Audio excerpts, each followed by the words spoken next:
Assalamualaikum warahmatullahi wabarakatuh. Perkenalkan, kami tim debat konstitusi Universitas Islam Negeri Imam Bonjol Padang. Di sini dengan mosi amandemen Undang-Undang Dasar 1945 di masa pandemi COVID-19. Kami berdiri pada posisi kontra dengan saya sendiri Nurul Izzati, dan di samping kanan saya Denny Effendi, dan di samping kiri saya Revo Randa Sudarman. Melihat pesan yang disampaikan oleh Ketua MPR perihal usulan amandemen kelima Undang-Undang Dasar 1945, kami menilai wacana tersebut bukanlah hal yang urgen untuk ditindaklanjuti pada masa-masa kritis ini.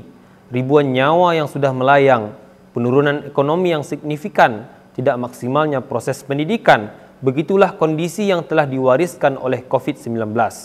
Sudah semestinya keadaan darurat inilah yang harus segera untuk diatasi, layaknya apa yang disampaikan oleh kaidah usul fikih darul mafasid aula min jalbil masalih. Menolak darurat jauh lebih diutamakan daripada melakukan sebuah kebaikan. Mengamandemen Undang-Undang Dasar 1945 saat masa pandemi pada dasarnya membenturkan dua hak konstitusional yang sama-sama diamanahkan oleh konstitusi. Pertama, hak warga negara untuk mengimplementasikan nilai-nilai demokrasi dan hukum sebagaimana termaktub dalam pasal 1 ayat 2 dan 3 Undang-Undang Dasar 1945. Kedua, hak jaminan sosial dan kesehatan layaknya yang termaktub dalam pasal 28H ayat 1 dan 3 Undang-Undang Dasar 1945. Apabila terjadinya perbenturan dua hak konstitusional ini, maka sudah semestinya hak jaminan sosial dan kesehatanlah yang didahulukan. Hal ini selaras dengan teori tujuan hukum yang disampaikan oleh Gustav Radbruch.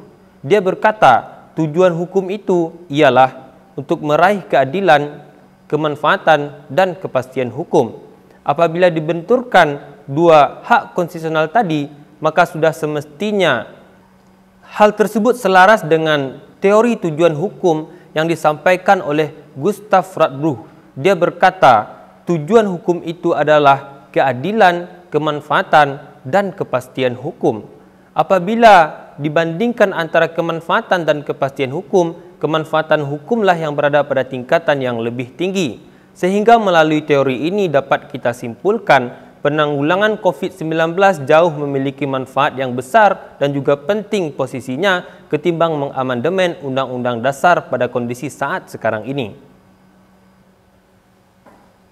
Ketidaksetujuan publik terhadap amandemen UUD 1945 kelima disebabkan oleh dua poin utama. Pertama, persoalannya adalah keinginan dari elit politik yang menginginkan MPR kembali menguasai menjadi lembaga tertinggi negara dan penambahan masa jabatan presiden menjadi 3 periode.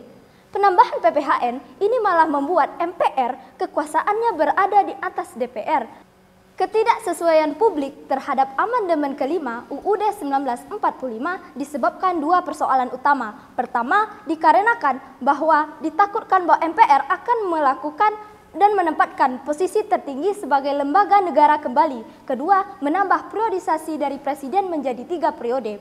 Jika PPHN ditambah di dalam amandemen, maka hal ini akan mengakibatkan bahwa MPR punya kedudukan yang lebih tinggi jika dibandingkan dengan presiden, dan ini akan merusak konstitusi itu sendiri dan demokrasi di mana Indonesia menganut sistem presidensial, dan hal ini jelas bertentangan dengan ketidaksetujuan publik terhadap amandemen kelima UUD 1945 disebabkan oleh dua persoalan utama. Yang pertama, dikarenakan bahwa MPR akan kembali menjadi lembaga tertinggi negara, dan kedua, periodisasi dari presiden akan menjadi 3 periode. Hal ini tidak sesuai dengan demokrasi yang ada di Indonesia dan menyalahi prinsip presidensial yang berlaku di Indonesia.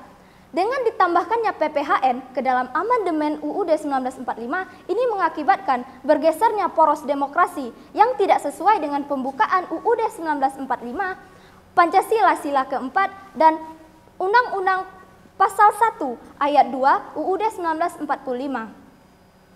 Proses amandemen ini membutuhkan biaya yang besar dan juga membutuhkan persiapan yang matang, dan ini tidak sesuai jika kita lihat keadaan Indonesia di tengah COVID-19. Maka ini tidak sesuai dengan pasal 28H Proses amandemen itu membutuhkan biaya yang besar dan persiapan yang matang. Sedangkan di tengah wabah COVID-19, Indonesia tengah seharusnya fokus dengan kesehatan dan kesejahteraan masyarakat. Hal ini sesuai dengan survei yang dilakukan oleh CIJNE yang menempatkan bahwa poin Indonesia turun 2 poin jika dibandingkan dengan 21 negara dan dibandingkan dengan tahun 2019 dan tahun 2020.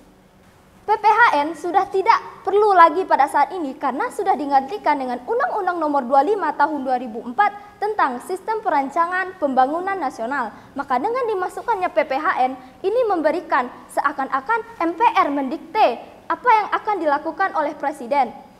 Dan ini sangat tidak selaras dengan konstitusi dan tidak melawan arah apa yang harusnya dilakukan oleh reformasi itu sendiri. Undang-Undang Dasar 1945 memang bukan kitab suci yang tidak boleh dirubah, tetapi di sini Undang-Undang Dasar 1945 atau konstitusi bukanlah properti pribadi yang bisa diutak-atik dan atribut dari beberapa oknum atau kelompok yang bisa disesuaikan dengan selera kelompok itu sendiri. Karena sesuai dengan yang dikatakan oleh Shirley, ahli hukum tata negara dari Melbourne University, bahwa konstitusi itu tidak semata-mata tentang kontrak sosial, tetapi juga merupakan sejarah dari bangsa itu sendiri. Amandemen UUD 1945 di masa pandemi merupakan salah satu tontonan kepentingan elit politik semata. Di samping itu juga mencederai hati masyarakat Indonesia yang sedang bersinergi menanggulangi pandemi COVID-19. Amandemen UUD 45 di masa pandemi akan merusak beberapa tatanan bernegara kita, di antaranya. Pertama, merusak demokrasi. Memberikan MPR kewenangan menetapkan PPHN dan wacana mengembalikan pemilihan presiden ke MPR adalah langkah mundur dan menurunkan kualitas demokrasi. Secara historis, Indonesia memiliki sejarah kelam dan dalam pemilihan presiden pada masa Orde Lama dan Orde Baru dipilih oleh MPR.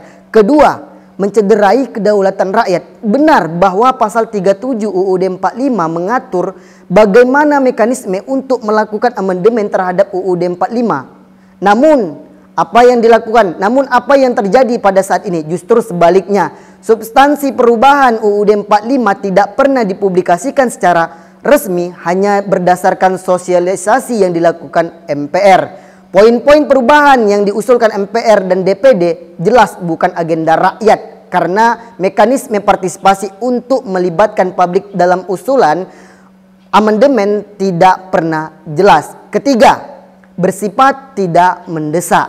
Legislator saat ini seharusnya fokus pada pelaksanaan fungsi pengawasan terhadap kebijakan pemerintah dalam menanggulangi pandemi yang sudah berkepanjangan. Selain itu, Parlemen juga harus cermat dalam mengalokasikan dan menggunakan anggaran negara. Proses amandemen UUD 45 sangat memakan banyak anggaran, waktu, sumber daya manusia, partisipasi publik yang sangat luas. Sementara pandemi membatasi semua hal tersebut. DPR seharusnya fokus melakukan fungsi pengawasan untuk mendukung penanganan penyebaran COVID-19.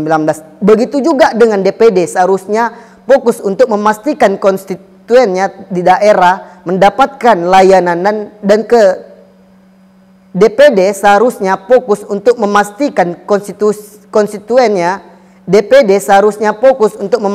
konstituennya di daerah mendapatkan layanan yang layak. Hal ini berdasarkan survei yang dirilis oleh LIPI. Sebanyak 55% masyarakat tidak setuju adanya amandemen di masa pandemi ini. Senada dengan hal itu, hasil survei SMRC menyatakan bahwa 78% dari 1.220 responden tidak mengendaki perubahan pada UUD 45. Demikianlah argumentasi yang dapat kami sampaikan dan salam konstitusi.